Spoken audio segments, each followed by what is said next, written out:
Bismillah, bismillah.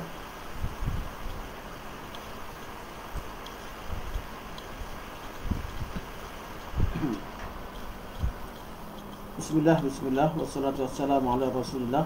Percubaan suara, tuan-tuan dan puan-puan yang dirahmati Allah, mohon jasa baik tuan-tuan dapat komen macam mana kualiti suara.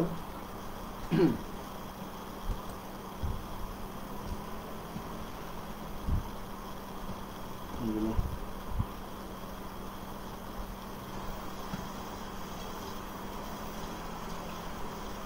Bismillah, bismillah. Suara dengar ke? Dapat komen, dapat sebutkan lokasi dan suara jelas atau tidak. Barakallahu fikum.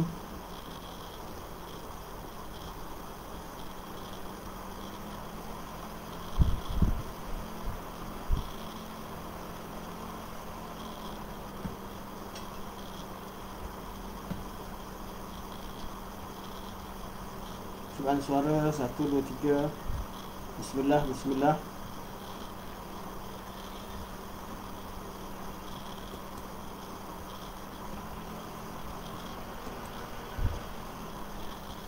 Waalaikumsalam warahmatullahi wabarakatuh. Puan Rohani, suara jelas ke Puan Rohani?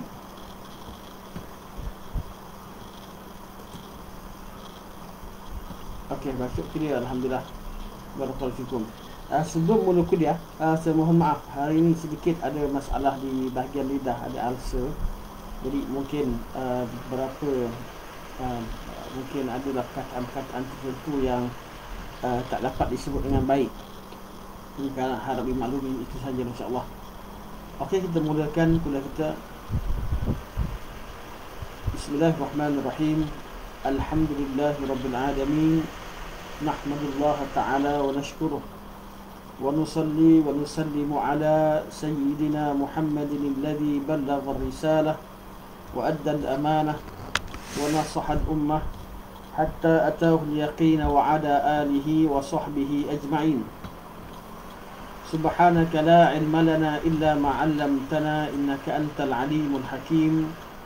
رب اشرح لي صدري ويسر لي أمري واحلل عقدة من لساني يفقه قولي. أما بعد، فإن أصدق الحديث كتاب الله وخير الهدي هدي محمد صلى الله عليه وسلم وشر الأمور محدثاتها وكل محدثة بدعة وكل بدعة ضلالة وكل ضلالة في النار. ثم أما بعد.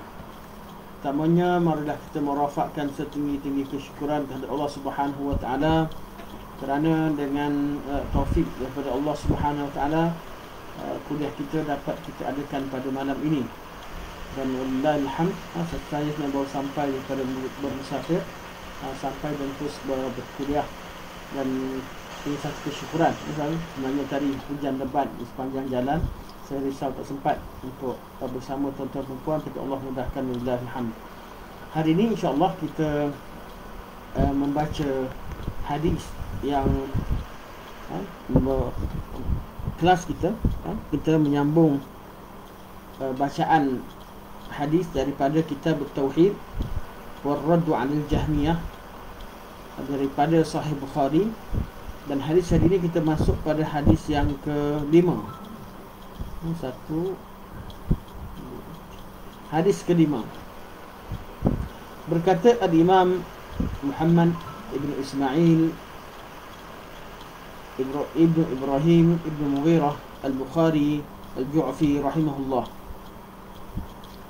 Haddathana Muhammadun haddathana Ahmad ibn Salih haddathana Ibn Wahb haddathana Amr an Ibn Abi Hilal anna Abar Rijal Muhammad ibn Abdul Rahman haddathahu عن أمه عمرة بنت عبد الرحمن وكانت في حجر عائشة زوج النبي صلى الله عليه وسلم عن عائشة أن النبي صلى الله عليه وسلم بعث رجلا على سرية وكان يقرأ لأصحابه في صلاته فيختم بقل هو الله أحد.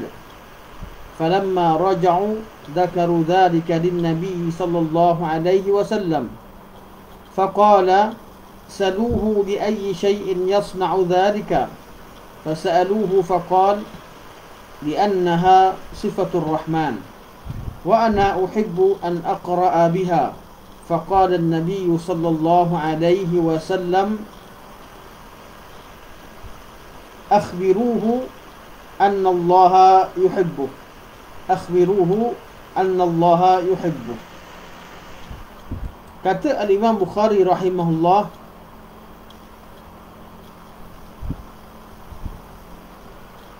Haddathana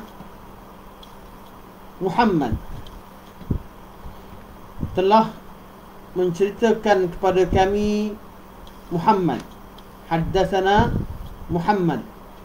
Muhammad di sini adalah Muhammad bin Yahya Az-Zuhali, guru Al-Imam Bukhari rahimahullah An-Nisaburi, yang ada kisah terkenal yang berlaku antara Imam Bukhari dan guru beliau Muhammad bin Yahya Az-Zuhali. Jadi Imam Bukhari mengambil hadis daripada Muhammad bin Yahya Az-Zuhali, guru seorang thiqatun hafiz jalil, seperti mana yang disebutkan oleh Ibn Hajar Al-Asqalani dalam kitab beliau, dalam kitab At-Tahdzib. Haddatsana Muhammadun, iaitu Muhammad bin Yahya Az-Zuhali. Haddatsana Ahmad bin Salih. Ahmad bin Salih adalah Al-Basri.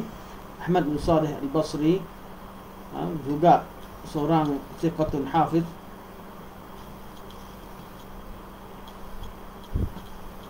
Haddatsana Ibnu Wahb, dan menceritakan kepada kami Abdullah bin Wahb Al-Qurashi, maulahum Abu Muhammad Al-Basri, Abu Muhammad Al-Misri, seperti yang disebut oleh Ibn Hajar rahimahullah, thiqatun hafiz abid. Haddatsana Amrun, iaitu Amr bin Harith bin Ya'qub Al-Ansari, Abu Ayyub Al-Misri, thiqatun faqihun hafiz. Jadi kalau kita tengok kepada riwayat ni, perawi-perawinya semua disebut sebagai thiqatun hafiz. An Ibnu Abi Hilal. Ibnu Abi Hilal adalah Ibnu Abi Hilal Al-Laythi Al-Misri. Jadi riwayat ni, riwayat bahagian atas, separuh daripada perawi adalah dari kalangan orang-orang Mesir. Dan Ibnu Abi Hilal atau Muhammad bin Abi Hilal, beliau seorang yang disebutkan sebagai saduq, saduq oleh Al-Imam Ibn Hajar Al-Asqalani, dan dinilaikan secara saduq. Namun riwayat beliau di sini adalah beliau orang yang paling thiqah apabila meriwayatkan hadis daripada Abu Rijal, iaitu Muhammad ibn Rahman, Muhammad ibn Abdul Rahman. Jadi Imam Bukhari rahimahullah menerima dan memasukkan riwayat Ibn Abi Hilal dalam kitab beliau. Ibn Abi Hilal berkata, Anna Abu Rijal Muhammad ibn Abdul Rahman haddathu, bahawa Muhammad bin Abdul Rahman Abu Rijal Al-Ansari, seorang thiqah tabi'in, haddathahu, menceritakan kepadanya, an ummihi, daripada ibunya, iaitu ibu Abdurrahman, ibu Muhammad bin Abdul Rahman, ibunya iaitu an ummihi, daripada ibunya Amrata binti Abdurrahman, ibunya bernama Amrah binti Abdurrahman Al-Ansariyah Al-Madaniyah, salah seorang daripada wanita yang hidup bersama Aisyah radhiyallahu anha, seorang daripada wanita yang hidup bersama Aisyah radhiyallahu anha. Wa kanat fi hijri Aisyah zaujin Nabi sallallahu alaihi wasallam. An Aisyah, daripada Aisyah radhiyallahu anha, anna Nabi sallallahu alaihi wasallam, bahawa Nabi sallallahu alaihi wasallam ba'atha, telah mengutuskan, rajulan ala sariyah, telah mengutuskan seorang lelaki untuk memimpin satu pasukan tentera, iaitu satu pasukan tentera yang Nabi utuskan untuk tujuan tertentu, dan Nabi SAW tidak ikut serta dalam peperangan tersebut. Nabi tak ikut serta sama ada peperangan ataupun tujuan untuk pengintipaan, untuk mengintip, ataupun tujuan dengan tujuan-tujuan tertentu. Apabila Nabi utuskan sepasukan tentera atau sepasukan sahabat, dan Nabi tidak ikut, dalam sejarah ataupun dalam sirah dikenali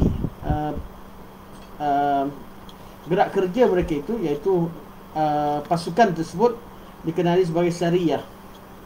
Termasuk juga peperangan-peperangan, sekiranya berlaku peperangan yang tidak disertai oleh Rasulullah SAW.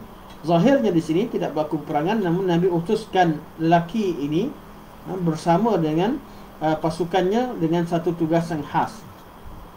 Dan dalam peperangan tersebut apa yang berlaku? Kata Aisyah radhiyallahu anha, wa kana yaqra'u li ashabihi fi salatihi. Lelaki ini ketika memimpin salat, dia membacakan, yaqra'u li ashabihi, dia memperdengarkan kepada sahabat-sahabatnya, kepada kawan-kawannya, fi salatihi, dalam salatnya. Dalam salatnya artinya dalam setengah riwayat sebut fi salatihim, dalam salat mereka, artinya salat saya berjemaah. Apa yang dibaca? Fayakhtimu biqul huwallahu ahad. Dalam peperangan ni dia jadi imam dan dia akan menutup salatnya dengan qul huwallahu ahad. Erti menutup salat di sini sama ada rakaat kedua dibaca dengan qul huwallahu ahad. Artinya pada rakaat kedua baca qul huwallahu ahad, ataupun itu sekali dalam solat. Tiap-tiap kali solat, bila dipimpin solat, mesti rakaat kedua baca qul huwallahu ahad. Ataupun maksud di sini adalah dia menutup solatnya qul huwallahu ahad. Tiap-tiap rakaat dia baca surah lain. Bila dibaca kuat, dibaca surah. Selepas selesai baca surah lain, ditutup dengan qul huwallahu ahad. Artinya dia gabungkan dua surah. Sahabat ini yang jadi pemimpin ini, dia baca qul huwallahu ahad. Artinya dia baca surah mana sekalipun, dia mesti tutup dengan qul huwallahu ahad.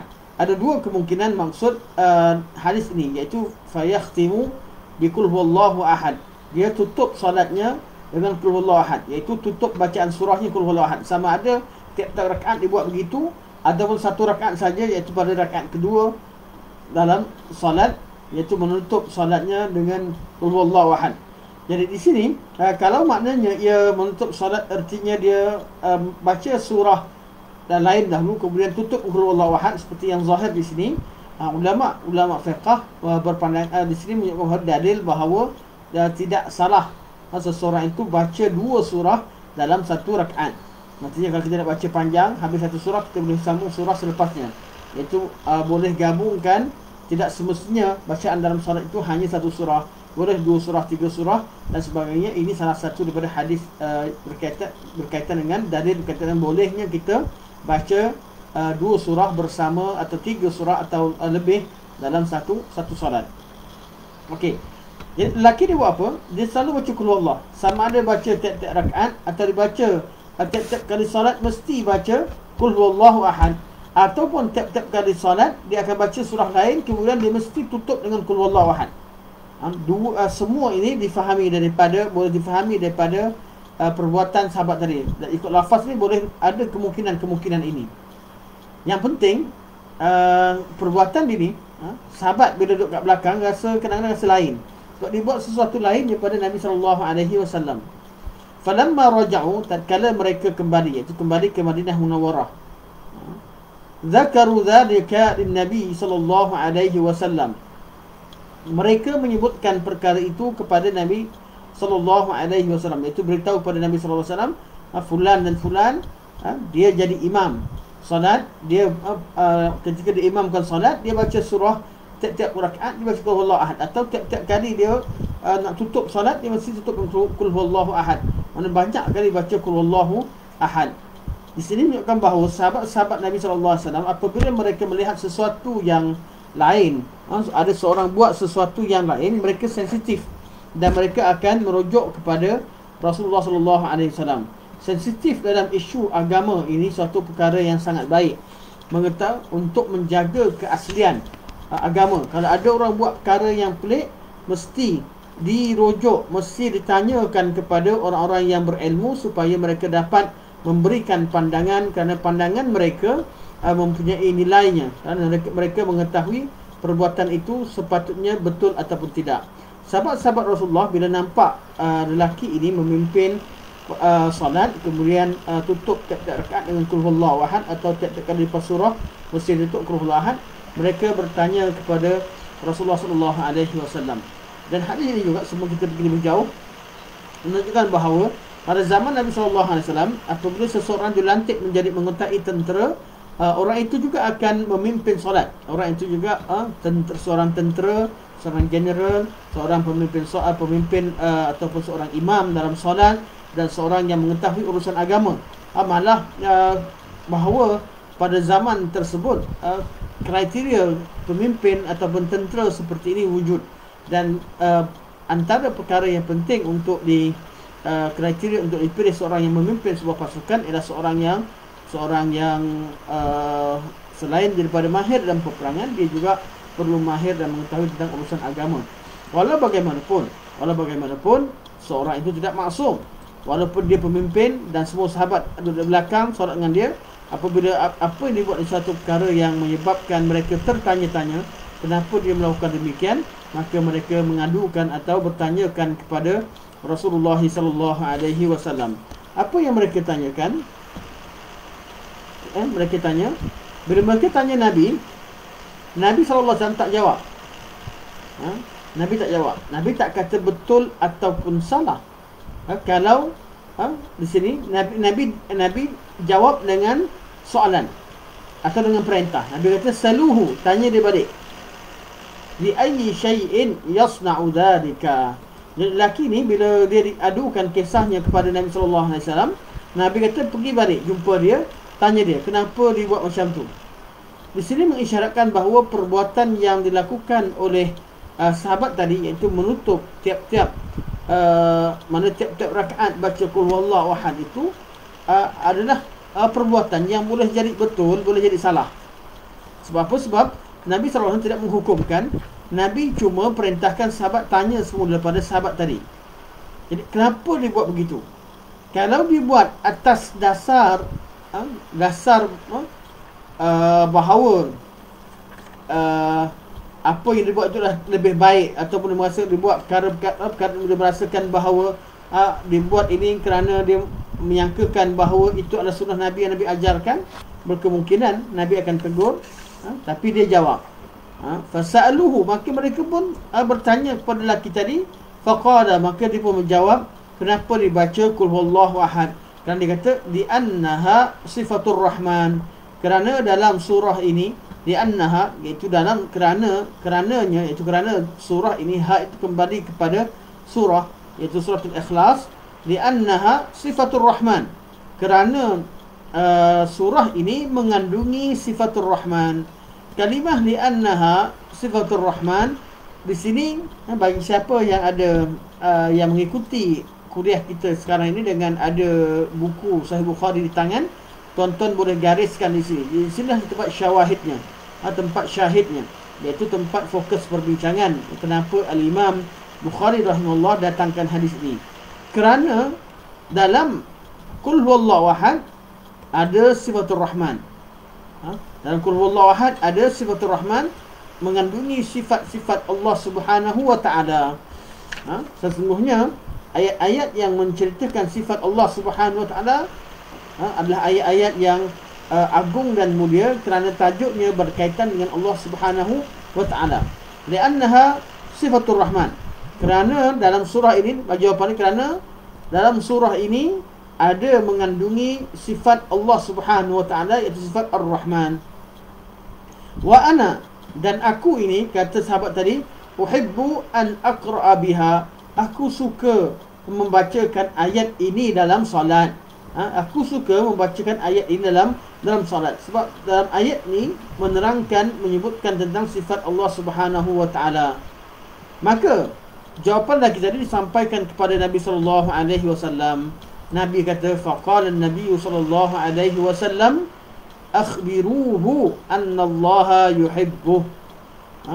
Sampaikan kepada dia, khabarkan kepada dia, sesungguhnya Allah Subhanahu wa taala mencintai dia. Allah Subhanahu wa taala mencintai dia, iaitu mencintai lelaki ini. Kerana apa? Kerana dia mencintai sifatul Rahman, dia suka. Jadi soalannya di sini, adakah menjadi sunnah untuk kita tiap-tiap rakaat kita baca qul huwallahu ahad, ataupun kita pada tiap-tiap rakaat, kita letakkan qul huwallahu itu sebagai surah terakhir yang kita baca? Adakah perkara ini sunnah? Sebab Nabi kata, beritahu kepada dia, akhbiruhu annallaha yuhibbuh.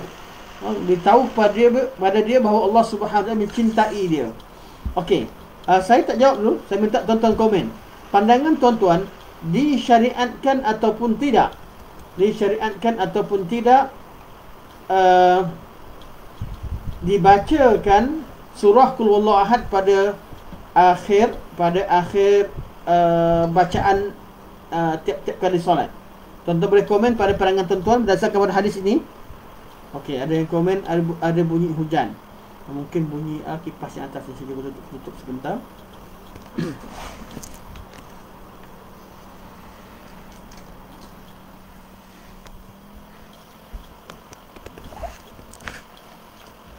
Okey, tuan-tuan perempuan yang rahmati Allah, pandangan pada menurut kefahaman tuan-tuan pada baca hadis ni, adakah disyariatkan kita melakukan perkara sama yang dilakukan oleh sahabat Nabi tadi, iaitu tiap-tiap kali baca Quran, baca surah, kita tutup dengan qul huwallahu ahad?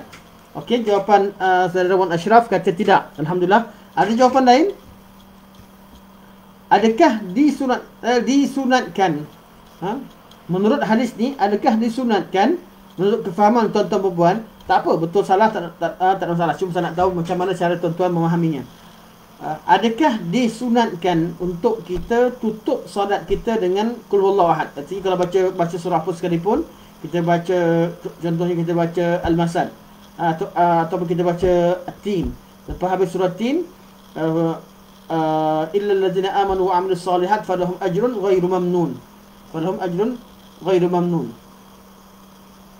Fama yukadzibuka ba'du biddin alaysa Allahu bi ahkamil hakimin. Qul bismillahirrahmanirrahim, qul huwallahu ahad, Allahus samad, lam yalid wa lam yulad wa lam yakul lahu kufuwan ahad. Itu gabungkan. Okey, tidak. Dua orang jawab, Rohani kata pun tidak. Okey. Kenapa tuan-tuan tidak mengatakan diri sunnah?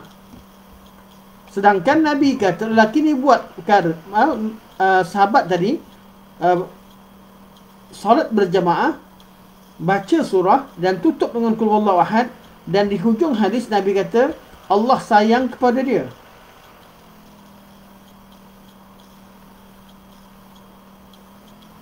Okey.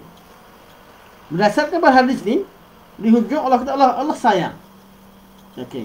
Saya setuju dengan jawapan saudara Wan Ashraf dan juga Puan Rohani tentang bahawa ia tidak disyariatkan. Kenapa? Pertama, kerana itulah kefahaman sahabat. Peristiwa ini tidak berulang dan tidak dijadikan sebagai syariat. Dari segi pengamalannya tidak diamalkan oleh sesiapa pun. Jadi keadaan itu menunjukkan bahawa Nabi SAW, ketika Nabi dengar aduan tadi, Nabi nak minta, bila Nabi suruh tanya dia balik, Nabi nak minta alasan dia. Bukan Nabi akur dengan perbuatan dia. Kerana Nabi SAW bila ada orang adukan sesuatu perkara kepada Nabi, orang tu buat betul-betul, Nabi kata asabta sunnah, kamu dah ikut sunnah. Tapi kalau salah, Nabi akan tanya kenapa. Jadi tanya, kita bila nampak orang buat satu benda, sebabnya apa? Jadi bila Nabi tanyakan kepada lelaki tadi, Nabi perintahkan sahabat-sahabat yang mengadu, tanya pada dia kenapa dia buat macam tu, mengisyaratkan bahawa Nabi tidak bersetuju secara zahirnya. Nabi SAW tidak bersetuju dengan apa yang dilakukannya. Dari segi sunnahnya tidak begitu. Cuma perlu cari alasan, perlu tanya alasan dia kenapa buat begitu. Selepas dia memberikan alasan, bahawa dia mencintai Allah Subhanahu wa taala. Dia tahu bahawa surah ini mengandungi sifat Ar-Rahman, iaitu surah Qul Huwallah mengandungi sifat Allah Subhanahu wa taala, dan dia sayang kepada dia suka dan sayang untuk baca surah tadi, maka Allah akan balas cinta dia dan sayang dia kepada surah Ikhlas tadi. Allah sayang pada dia. Dia kata Allah sayang sini bukan mengisyaratkan bahawa, tidak mengisyaratkan bahawa disunatkan, tapi Allah sayang dia kerana dia sayang surah Qul Huwallahu Ahad. Qul Huwallahu Ahad. Kerana dia suka kepada surah Ar-Rahman. Sama kisahnya seperti seorang lelaki seorang sahabat yang terlibat dengan minum arak, kemudian dijalankan hukuman hudud ke atasnya, disebat. Kemudian pada waktu lain dia minum sekali lagi, kemudian ada sahabat yang mencelanya, yang melaknatnya. Nabi kata jangan cela dia, jangan laknat dia, sesungguhnya dia mencintai Allah dan Rasulnya. Sesungguhnya dia mencintai Allah dan Rasulnya. Dan bila alasan, bila sesuatu perkara, bila kata Allah cinta atau orang tu cinta kepada fulan dan fulan, tidak mensyaratkan atau tidak membuktikan atau menyatakan bahawa apa yang dibuat itu betul.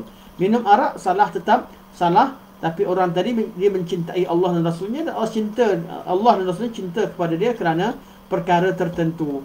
Jadi dalam surah ini, dalam hadis ini, tidak disunatkan, tidak disyariatkan untuk kita jadikan ia sebagai amalan kita, iaitu tutup tiap-tiap kali solat dengan surah Qul Huwallahu Ahad.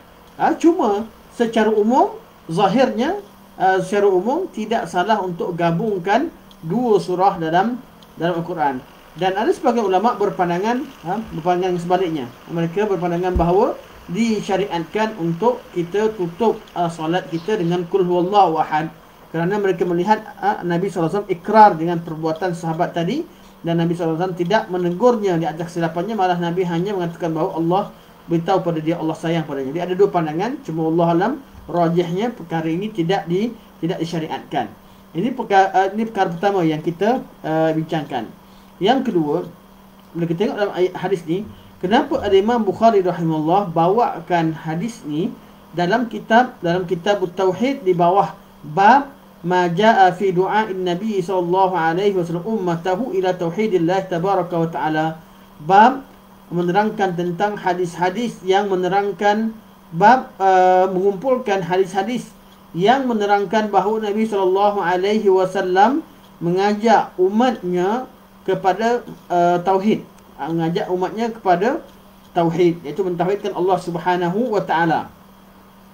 Kenapa? Sebab di sini Al-Imam Bukhari rahimahullah ingin menerangkan bahawa surah Qul Huwallahu Ahad, bahawa surah Qul Huwallahu Ahad mengandungi sifat-sifat Allah, iaitu Imam Bukhari rahimahullah datangkan hadis ini untuk menolak pada golongan yang menafikan bahawa Allah Subhanahu wa taala itu bersifat. Ada di kalangan umat Islam yang di kalangan ahli millah, iaitu orang Islam yang tidak menerima bahawa Allah Subhanahu wa taala itu mempunyai sifat. Sebab tu tuan-tuan yang ada nota ada kitab di depan mata tuan-tuan boleh gariskan.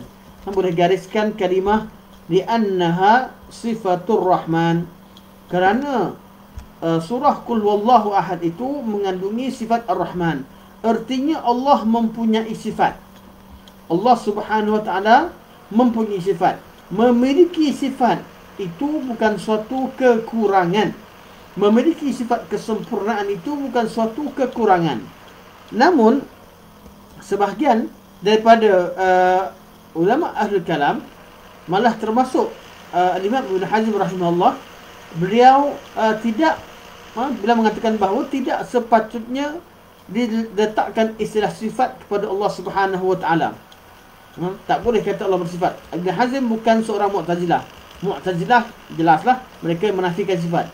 Tapi Ibn Hazm tidak setuju dengan penggunaan kalimah sifat untuk merujuk kepada sifat-sifat Allah Subhanahu wa taala. Kata beliau ini, pandangan beliau merupakan pandangan yang silap. Walaupun beliau bukan seorang Mu'tazilah. Sebab Ibn Hazm rahimahullah, walaupun beliau menolak penggunaan sifat, Namun beliau mengatakan bahawa istilah penggunaan sifat ini diada-adakan oleh golongan ahli kalam, iaitu termasuk golongan Mu'tazilah. Beliau tidaklah di kalangan Mu'tazilah, namun ada dalam bab ini beliau berpandangan bahawa Allah Subhanahu Wa Taala tidak boleh disifatkan dengan sesuatu sifat, iaitu isbatkan, sabitkan apa yang Allah beritahu, tapi bukan atas nama ianya satu sifat. Manakala golongan Mu'tazilah, mereka menafikan sifat kepada Allah Subhanahu Wa Taala dengan jelas. Mereka menolak, tidak menerima ayat-ayat Quran yang menerangkan tentang sebarang sifat kerana ianya bertentangan dengan logik akal yang mereka asaskan. Jadi golongan yang tidak menerima ataupun tidak boleh menerima bahawa Allah mempunyai sifat-sifat. Kenapa mereka tak terima? Sebab mereka berhujahkan dengan kaedah Ahlul Kalam. Apakah kaedah Ahlul Kalam atau Ahlul Kalam yang mereka bincangkan? Mereka kata sifat merupakan a'rad, merupakan sifatlah a'rad. Dan a'rad itu mesti berdiri pada jisim. Mesti berdiri pada jisim. Ada objek. Sifat itu wujud pada objek. Jadi kalau nak kata Allah mempunyai sifat, sifat itu mesti ada pada jisim. Jadi melazimkan Allah itu berjisim, kata Ahlul Kalam, sebahagian dari Ahlul Kalam. Jadi mereka dengan logik begini, mereka menafikan sifat daripada Allah Subhanahu Wa Taala. Mereka ada selalu disebutkan bahawa jisim, maknanya jauhar dan juga arad. Arad itu adalah sifat, jauhar itu dikatakan sebagai jisim. Jadi kalau nak kata logik yang mereka belajar dalam ilmu kalam mereka, kaedah mereka kata, kalau nak katakan Allah itu bersifat, itu golongan Mu'tazilah dia kata begini, kalau nak kata Allah bersifat, kerana kita tahu bahawa kalam itu ada banyak, kita fokus kepada Mu'tazilah dan golongan penafi yang menafikan sifat Allah Subhanahu Wa Taala secara mutlak. Mereka kata tak boleh kata Allah bersifat, sebab sifat itu adalah dia tidak wujud. Sifat itu ada pada jisim. Dia tidak berdiri dengan sendirinya. Kita tak boleh kata kuning. Tak ada siapa kuning. Kuning tu tak ada makna. Kecuali kita kata baju kuning. Baju itu kuning. Baju itu berwarna kuning. Jadi baju ini objek, jisim ataupun jauhar, dan kuning itu adalah sifatnya. Kita kata panjang contoh. Panjang. Bila panjang, kata mereka, panjang tu tak ada makna. Kecuali kalau ada jisim. Iaitu kayu itu panjang. Jadi kata mereka, tak boleh disifatkan Allah dengan sebarang sifat. Kalau sebutkan Allah dengan sebarang sifat, sifat itu mesti melazimkan Allah mempunyai jisim. Ini idea yang dibawa oleh golongan Mu'tazilah. Golongan Mu'tazilah. Jadi bukan saja bab ni saja, bab lain, sama juga bab-bab yang lain, bila mereka jumpa ayat-ayat Quran yang cerita tentang perkara yang bertentangan dengan akal mereka, mereka dah asaskan kaedah Allah tak boleh berjisim, Allah tidak adanya arah, tak ada haiz, tak ada ini dan itu, sebab disebutkan secara detail tentang perkara ini, bukan detail, secara sembrono, secara yang suka-suka hati mereka mengisbatkan, meletakkan sifat-sifat mustahil bagi Allah, perkara-perkara yang tidak selayak bagi Allah tapi disebutkan. Jadi cara mereka ini adalah cara yang salah. Cara begini, cara nak faham sifat Allah begini, kata kenapa kita katakan bahawa mereka salah? Idea ni salah, pemikiran ni salah. Jadi golongan Mu'tazilah dan juga yang lain yang tak menerima Allah mempunyai sifat, mereka kata kalau Allah ada sifat, sifat itu mesti berdiri pada sebuah jisim, sebuah zat. Zat itu kata mesti jisim lah. Arad mesti berada di atas jisim. Maka dari sebab itu mereka menolak sebarang sifat. Macam mana cara kita nak jawab? Nak jawab pada mereka? Jawapan pertama, kita gunakan ayat Quran. Allah Subhanahu Wa Taala mensifatkan diri dengan sebarang sifat. Ketika Allah sebut Subhana rabbika rabbil izzati amma yasifun, Maha suci Allah Subhanahu Wa Taala, Rabb kamu yang mempunyai sifat izzah, sifat keagungan daripada apa yang mereka sifatkan. Ya, apabila Allah menafikan sifat yang sifat kekurangan yang disifatkan oleh kaum musyrikin atau orang-orang yang tidak mengenali Allah Subhanahu Wa Taala, artinya Allah mengisbatkan sifat kesempurnaan sebaliknya. Ini kaedah umum difahami oleh semua orang yang mempelajari bahasa Arab. Allah Subhanahu Wa Taala apabila Allah menafikan suatu sifat kekurangan, artinya Allah mengisbatkan sifat kesempurnaan di sebaliknya. Dan hadis ini menunjukkan bahawa Allah memberi sifat. Sebab apa? Sahabat yang imamkan salat ini disebut di annaha sifatur rahman. Jadi ayat Quran mengisbatkan bahawa Allah mempunyai sifat, dan dalam hadis ini juga mengisbatkan bahawa Allah Subhanahu Wa Taala mempunyai sifat. Maka orang yang menggunakan logiknya untuk berbeza dengan apa yang disebutkan Quran, berbeza dengan apa yang disebutkan oleh sunnah Nabi SAW adalah orang yang telah melakukan kesilapan yang besar, iaitu mengutamakan akalnya dan logiknya lebih daripada apa yang disebutkan oleh Al-Quran dan Nabi SAW, dan lebih daripada apa yang difahami oleh sahabat baginda SAW. Sahabat ni kata li'annaha sifatur rahman, Nabi ikrarkan, dan sahabat yang lain dengar pun ikrarkan. Malah Nabi kata Allah sayang pada dia. Kenapa ada orang yang menafikan sifat daripada Allah Subhanahu Wa Taala, yang mengatakan bahawa Allah tidak boleh ada sifat. Dan ini satu pemikiran yang salah. Dan macam mana cara kita jawab? Pertama sekali, bila disebut begini, kita tanya balik, maksud jisim yang kalian takutkan nisbah pada Allah, apa dia? Apa yang kalian maksudkan dengan jisim? Adakah jisim artinya jisim yang terbentuk dari bentuk yang kalian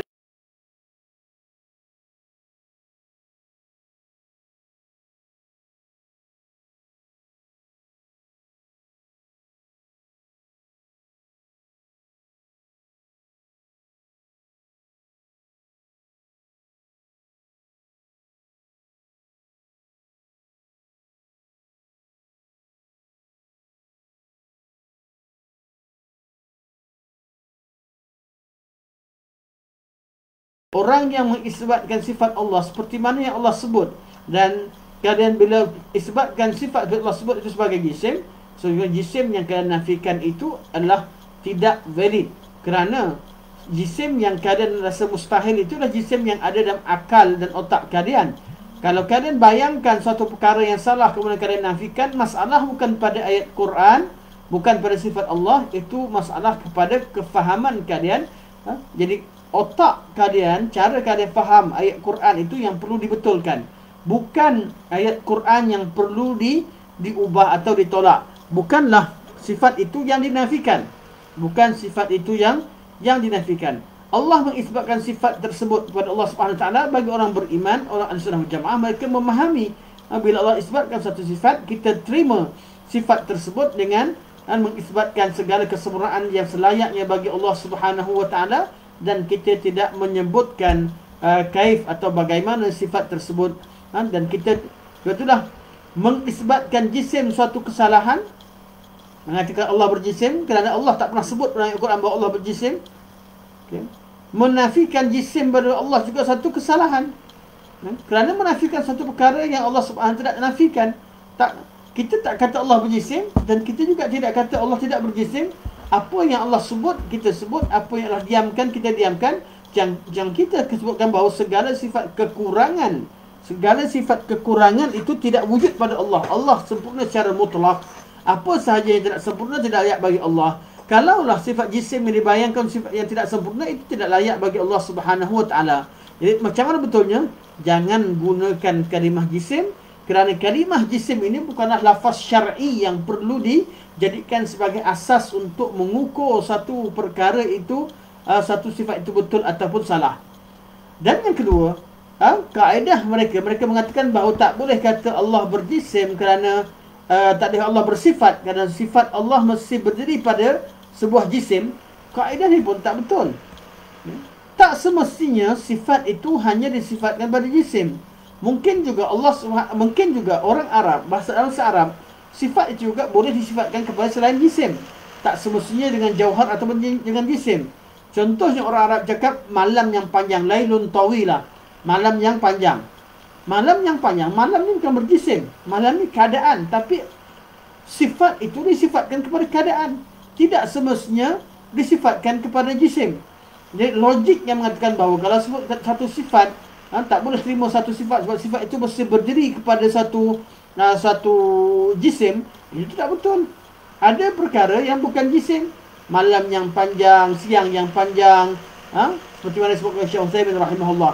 Jadi siang dan malam bukan jisim, namun disifatkan dengan sifat panjang ataupun pendek. Panas bukan jisim, panas bukan jisim. Sejuk bukan jisim, tapi kita kata sangat panas, harun syadid. Kita kata bardun syadid, sangat sejuk, sejuk yang bersangatan. Panas dan sejuk bukan jisim. Sebab itulah kaedah-kaedah yang disebutkan dijadikan sebagai asas cara mereka berfikir juga, kaedah itu tidak betul. Walaupun mereka dakwa bahawa kaedah mereka tidak akan salah, sebenarnya itu hanyalah sangkaan mereka. Sebab itulah kaedah tadi tidak boleh kita pakai bahawa semua mengisbatkan sifat, mewajibkan Allah itu berjisim, bukanlah suatu kaedah yang tepat. Malah kalau dinisbahkan kepada makhluk sekalipun, belum lagi dibincang tentang Allah, tidak valid. Kaedah juga tidak kaedah yang muttarid, bukan kaedah yang muttaridah yang boleh digunakan pakai pada sebuah tempat. Ya, kalau berkaitan dengan jasad, berkaitan dengan jisim, ya, arat berdiri pada jisim, tapi tidak semestinya arat itu dinisbahkan kepada jisim, tapi dinisbahkan kepada sesuatu selain jisim juga dikaitkan dengan arash, dikaitkan dengan arat. Arat boleh dinisbahkan atau disandarkan kepadanya. Dan ini berkaitan dengan sifat, bahawa adanya sifat, sabitnya sifat kepada Allah Subhanahu wa taala. Dan sebahagian daripada mereka menafikan sifat kepada Allah. Sebab apa?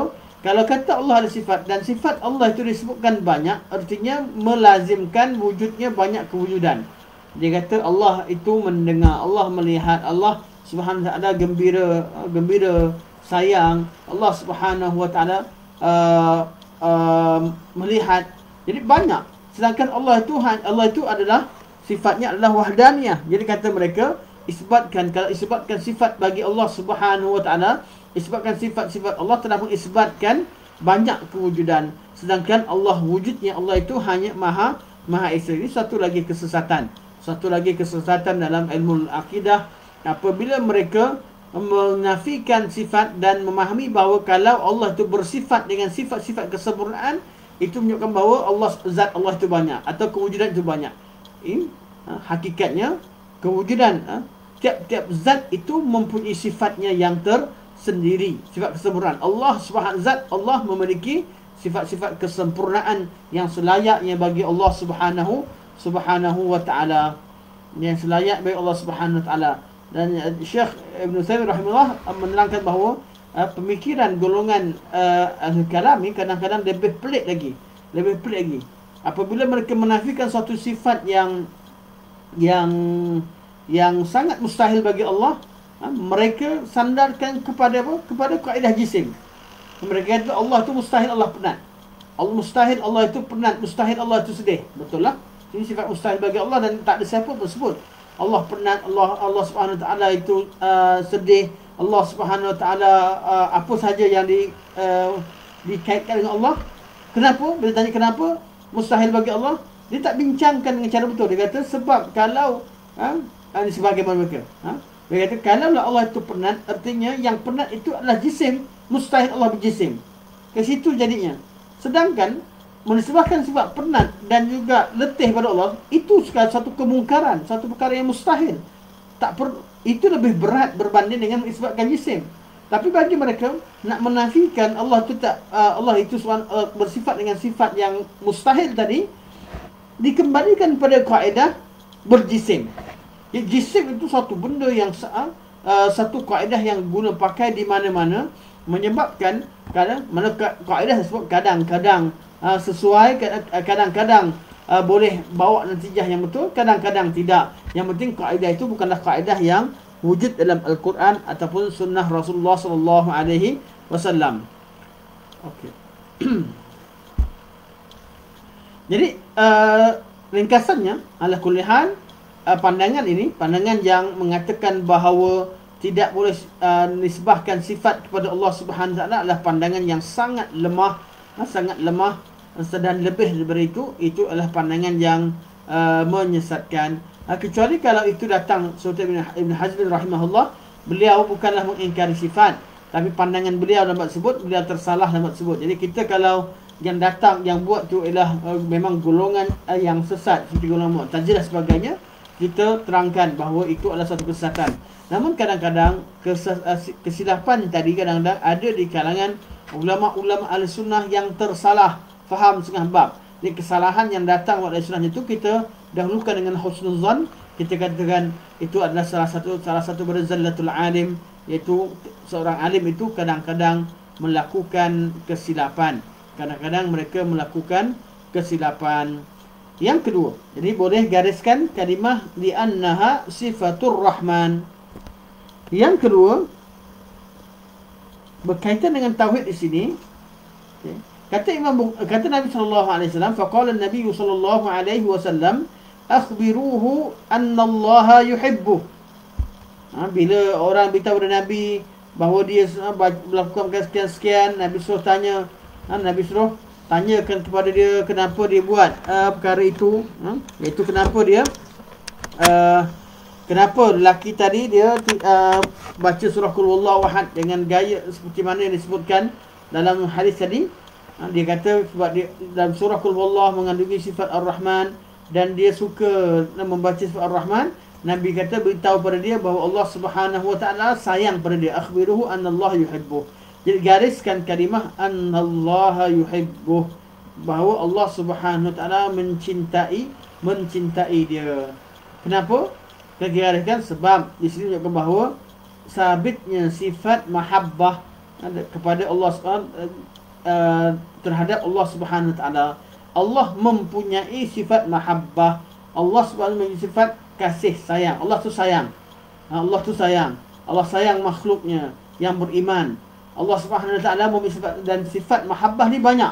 Sifat mahabbah banyak Al-Quranul Karim. Innallaha yuhibbul muhsinin, innallaha yuhibbul muttaqin, innallaha yuhibbul ladzina yuqatiluna fi sabilihi saffa, innallaha yuhibbut tawwabin wa yuhibbul mutatahhirin. Ataupun dalam kalau hub yang ayat fasawfa ya'tillah biqaumin yuhibbuhum wa yuhibbunah dan sebagainya. Ayat Quran yang mengisbatkan bahawa Allah mempunyai sifat mahabbah, sifat cinta ini terlalu banyak. Malah Quran itu penuh dengan ayat-ayat yang menceritakan tentang perkara ini. Itu Allah Subhanahu Wa Taala mencintai hamba-Nya yang taat kepada perintah Allah Subhanahu Wa Taala. Dan sifat mahabbah ini antara sifat kesempurnaan Allah Subhanahu Wa Taala. Namun perkara ini sebahagian daripada Ahlul Kalam, Mu'tazilah sudah pastinya, dan malah sebahagian daripada Asy'ariyah sekalipun menafikan sifat mahabbah daripada Allah Subhanahu Wa Taala.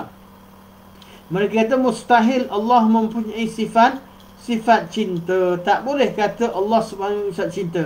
Dan mereka beri pelbagai alasan yang mereka berikan. Antaranya, kalau kata Allah cinta, artinya Allah menyamai makhluk. Kerana apa? Kerana makhluk cinta itu merupakan kecenderungan hati seseorang terhadap seseorang yang lain. Dia kata mereka, Allah mustahil bersifat kecenderungan tersebut. Alasannya, alasan banyaklah. Saya ambil salah satu daripada alasan yang mereka sebutkan. Jadi alasan tadi alasan yang tidak tepat, sebab dia mentarifkan sifat mahabbah Allah Subhanahu Wa Taala dengan sifat mahabbah yang ada pada makhluk. Oleh kerana mereka salah tafsirkan, akhirnya mereka menolak sifat tersebut dan mereka menafikan sifat tersebut daripada Allah Subhanahu Wa Taala. Sebab itu paling penting sekali kita tafsirkan satu sifat sesuai dengan kehendak Ahlussunnah wal Jamaah, kehendak Allah Subhanahu Wa Taala. Faham ayat itu betul. Kalau kita faham ayat Quran dengan betul, tak perlu pun kita nafikan sifat untuk mentazihkan Allah Subhanahu Wa Taala. Tak perlu pun untuk mentakwilkan sifat untuk menyucikan Allah Subhanahu Wa Taala. Sebab kalamullah itu sempurna dari segi perkataan dan lafaznya sejak daripada awal.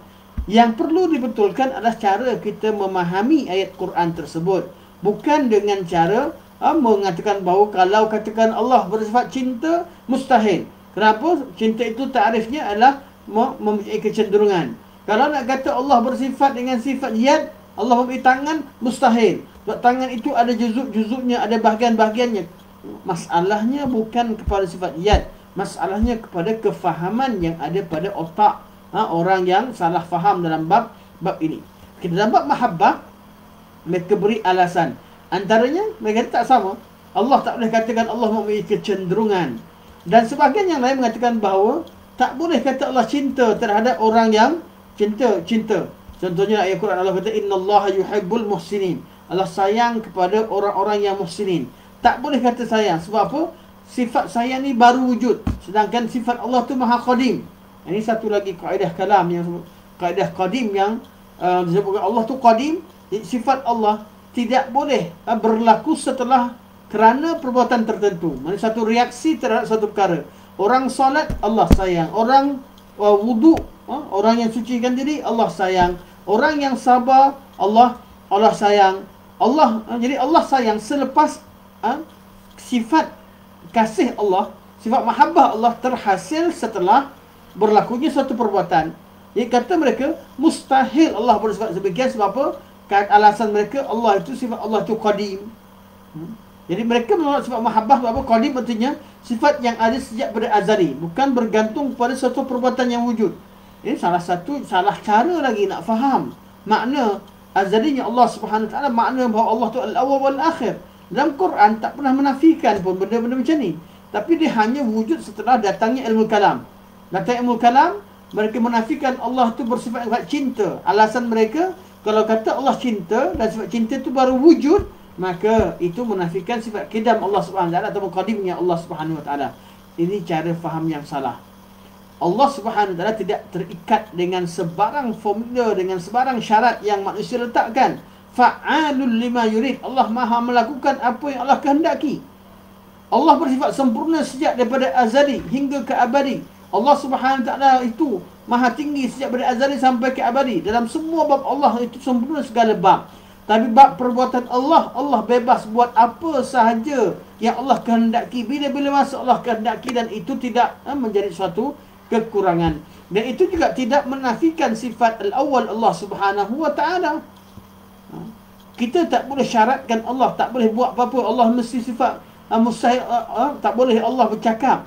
Kalau Allah bercakap, kata-kata Allah pula tak boleh kata Allah mesti satu, tak boleh banyak. Kalau banyak, ada yang dahulu, ada kemudian.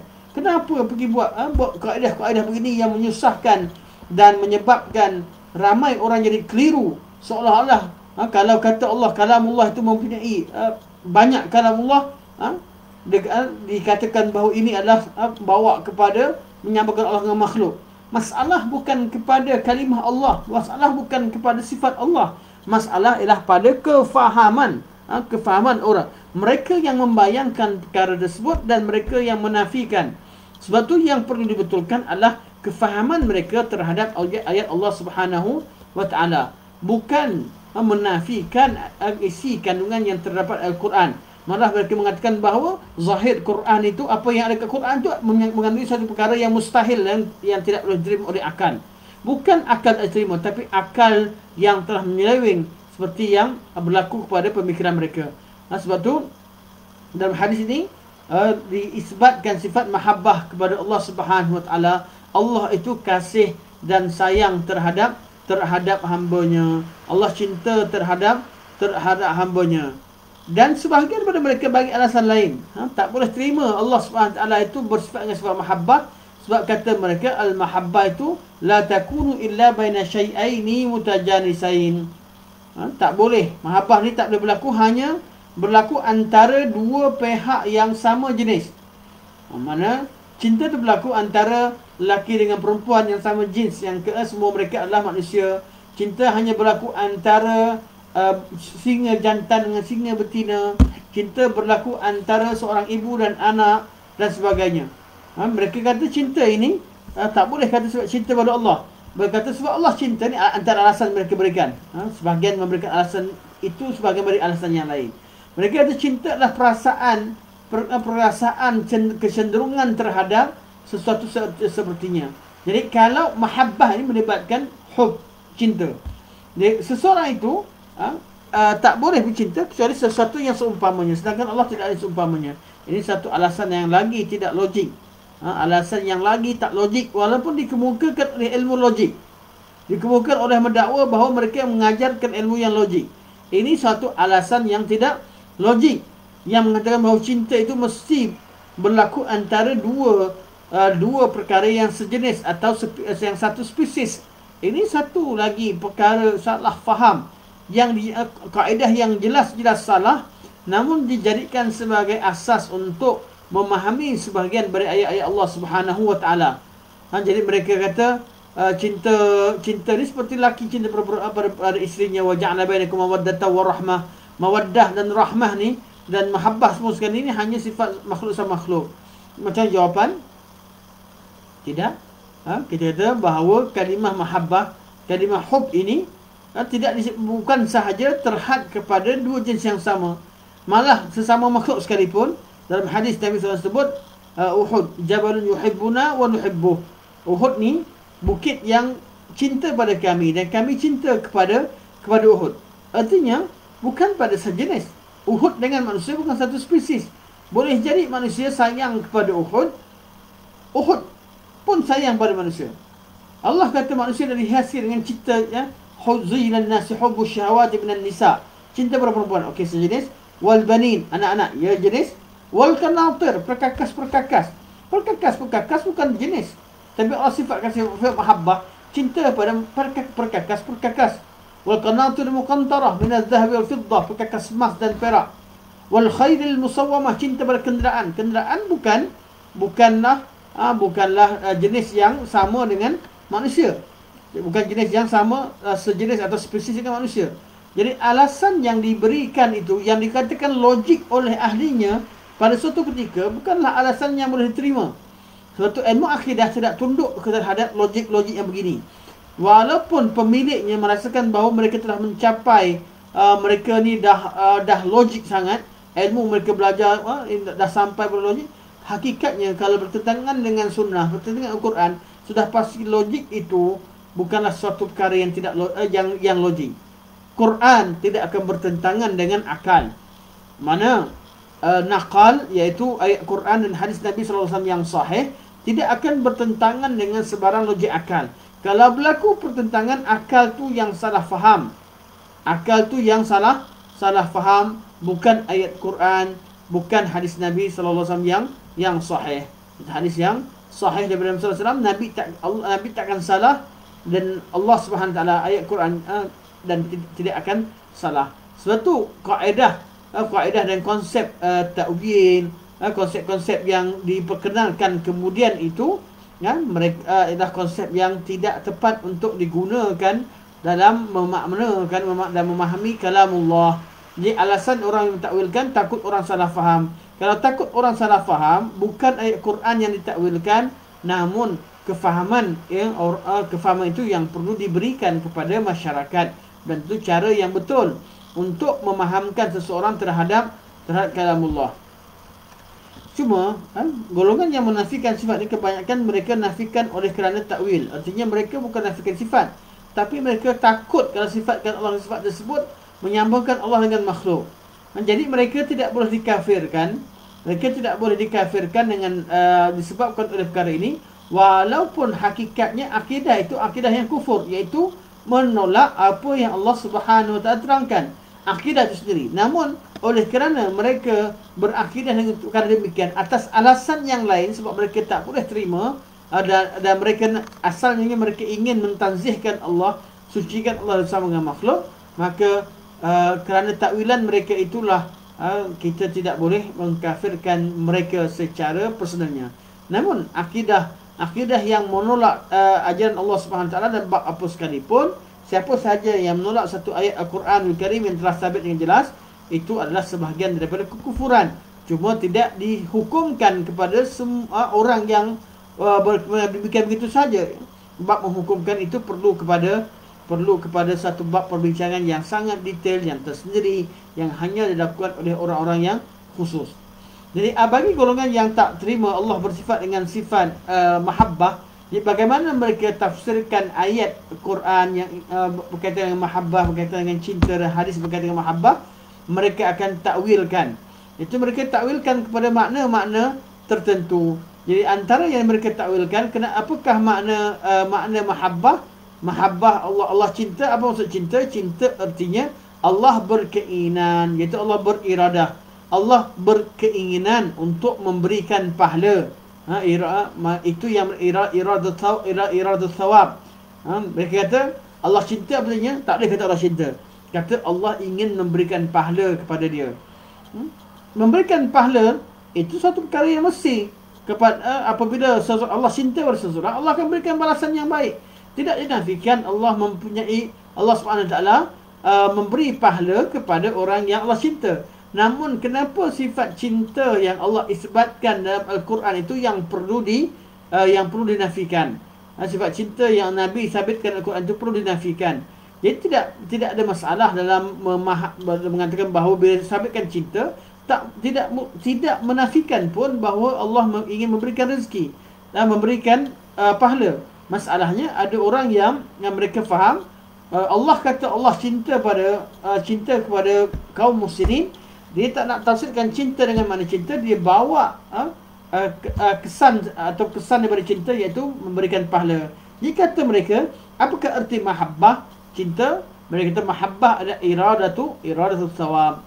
Sebagian mereka kata al-mahabbah, takwilannya dia katakan apakah erti mahabbah? Mahabbah itu sendiri, mahabbah artinya ialah as-thawab, pahala itu sendiri. Dan macam-macam lah cara ditakwilkan. Dan yang pentingnya untuk sifat-sifat fi'liyah secara umumnya ahli kalam akan mentakwilkannya kepada makna iradah, Nanti insya-Allah sampai masa bab iradah nanti mereka bincangkan bab takhsis, kenapa dia kata iradah itu disabitkan oleh sebahagian golongan ahli kalam, ditolak oleh sebahagian yang lain, akan dibincangkan nanti insya-Allah dalam bab kuliah berkaitan dengan sifat iradah Allah Subhanahu wa taala.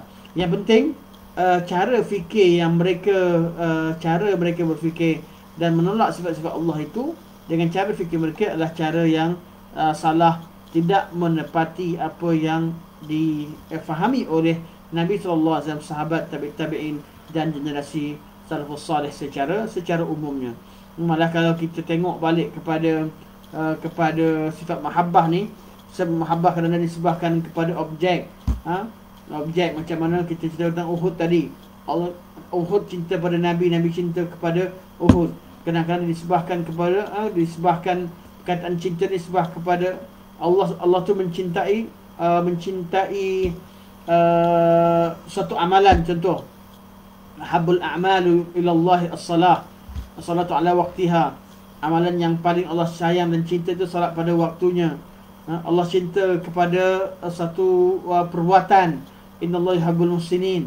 Allah cinta kepada satu tempat. Allah kata ahabbul biqa'i ilallah masajiduha. Tempat yang paling Allah suka, Allah sayang adalah masjid-masjidnya. Dan Allah benci wa abghadu biqa'i ilallah aswaquha. Tempat yang Allah tak suka adalah pasar-pasarnya, kerana banyak berlaku penipuan di sana. Jadi Allah boleh sifat Allah adalah cinta. Allah cinta kepada orang tertentu seperti Allah cinta kepada fulan dan fulan, macam hadis tadi, akhbiruhu anallahu yuhibbuh. Semua ini Allah SWT, apa yang Allah beritahu, kita hanya beriman dengannya, tak perlu syaratkan begini dan begitu kepada Allah Subhanahu wa taala. Dan insya-Allah kalau ada masa, kalau kita bincang kali, adakah kalau Allah cinta itu artinya Allah nak atau cinta, sebagainya, ini perbincangan yang khas. Sebab ada golongan ahli kalam, sebagaimana mereka apabila sebut tentang apa saja perbuatan Allah, mereka akan atau kehendak Allah terhadap makhluknya, mereka akan kaitkan sebagai iradah. Ini saya rasa tidak perlu dibincangkan sekarang, dan saya buka pada soalan tentang hadis ini. Hadis berkaitan dengan hadis Aisyah radhiyallahu anha tentang seorang lelaki yang mengulang-ulang atau menutup salatnya dengan qul huwallahu ahad, dan sahabat mengadukan kepada Nabi. Kemudian Nabi suruh tanya kepada dia kenapa dia buat begitu. Dia jawab, innaha sifatur rahman, sesungguhnya dalam surah Ikhlas mengenai sifatur rahman. Dan Nabi beritahu bahawa sesungguhnya beritahu kepada dia Allah sayang kepada dia. Ini yang kita bincang pada hari ini insya-Allah. Perbincangan bab ni tak habis sebenarnya. Kalau cerita tentang bab iradah, kaitan iradah dengan mahabbah, iradah dah jadi iradah syar'i, iradah kauniyah, jadi panjang. Jadi saya rasa cukup sekadar ni, dan kita buka pada perbincangan dan soalan. Kalau tuan-tuan ada soalan dalam bab apa sekalipun, kalau bab ni dalam bab yang kita bincangkan lebih baik. Kalau tidak bab yang umum sekalipun, tuan-tuan boleh kemukakan. Kalau saya mampu bagi komen, saya komen insya-Allah.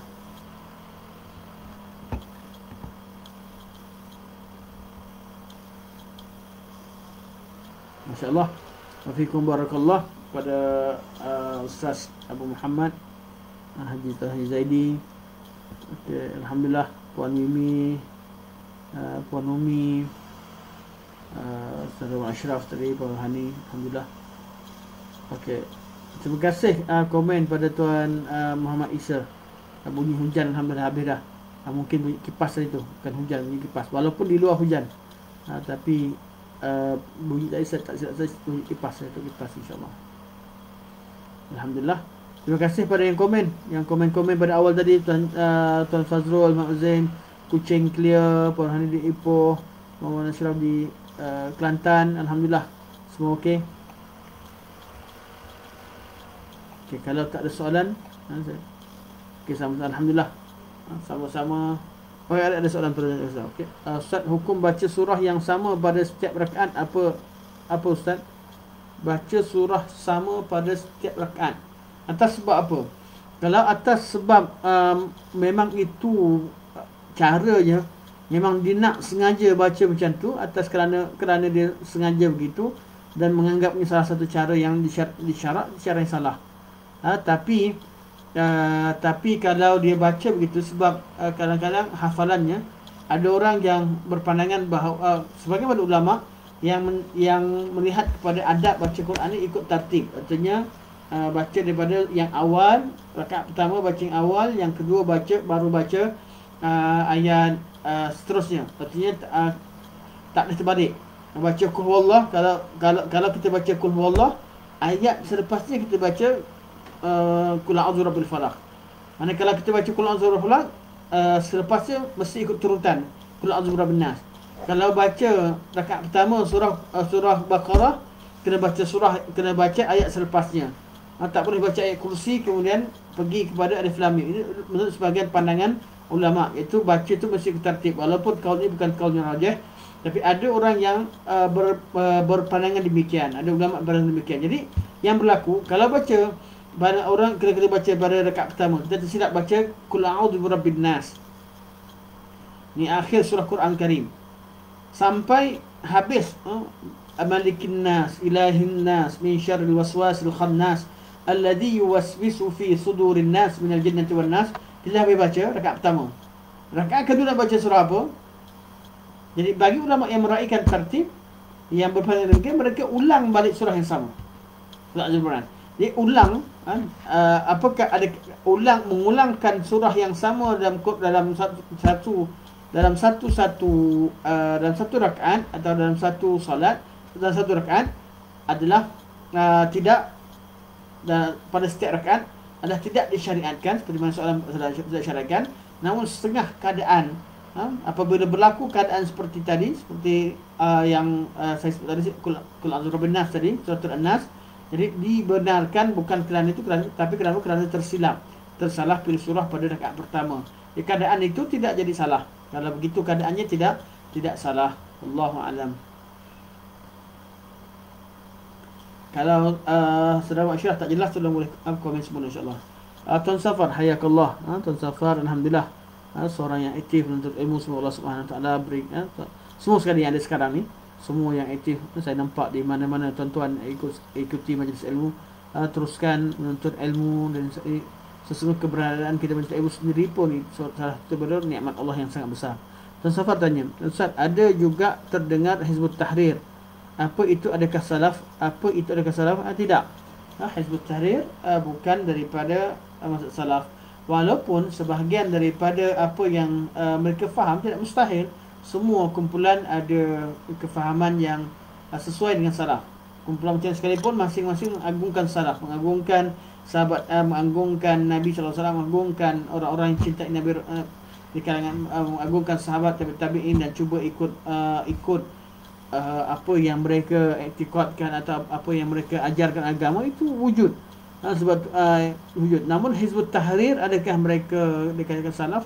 Tidak. Hizbut Tahrir adalah kumpulan baru, moden. Ada tempat, ada betul, ada salah. Namun manhaj secara umumnya diperingatkan oleh ulama semasa mengetahui bahawa adanya bahaya dalam manhaj. Wallahu alam. Saya secara jujurnya saya tidak mahir dalam mengenali dengan detail kumpulan Hizbut Tahrir. Namun saya melihat beberapa perkara terutama berkaitan dengan al-wala dan bara, cara penafsiran tersebut ada sedikit kesilapan dan saya pasti ada banyak kesilapan. Tuan-tuan boleh rujuk kepada orang yang lebih mahir. Tuan Safat tanya, kalau tak hafal surah ikut turutan macam Ustaz, bolehkah tebuk-tebuk surah yang dihafal saja? Tidak syaratkan turutan. Baca surah apa sekalipun,